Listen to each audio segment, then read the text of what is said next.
குரல் அற்றவர்களின் குரலாக தமிழக வெற்றி கழகத்தினுடைய தலைவர் வெற்றி தலைவர் தளபதி அவர்களின் உரை இதோ.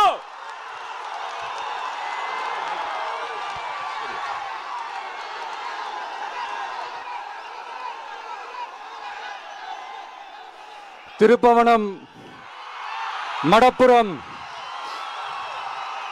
அஜித் குமார் அவர்கள் ஒரு சாதாரண ஒரு எளிய குடும்பத்தைச் சேர்ந்த ஒரு இளைஞர். அந்த சாதாரண குடும்பத்துக்கு நடந்த அந்த கொடுமைக்கு சிஎம் அவர்கள் சாரி சொன்னாங்க, தப்பு இல்லை. இப்ப அதோட சேர்த்து இதையும் கொஞ்சம் பண்ணிருங்க சிஎம் சார். உங்களுடைய ஆட்சி காலத்தில் இதே மாதிரி போலீஸ் விசாரணையில் 24 பேர் இறந்து போயிருக்கிறாங்க. அந்த 24 பேரோட குடும்பத்துக்கும் நீங்க சாரி சொன்னீங்களா? தயவு செஞ்சு சாரி சொல்லிருங்க.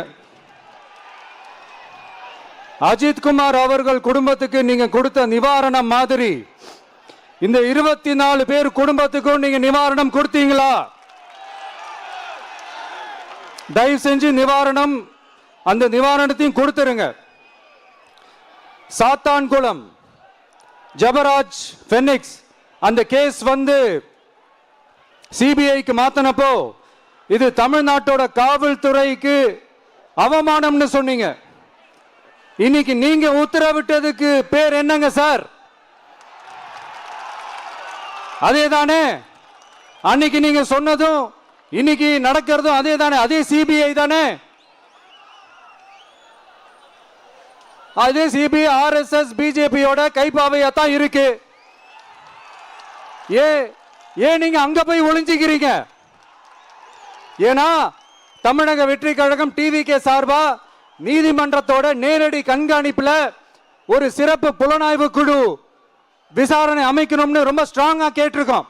அதனால அந்த பயத்துல நீங்க ஒன்றியத்தோட ஆட்சிக்கு பின்னாடி நீங்க போய் ஒளிஞ்சுக்கிறதுக்கு காரணம்.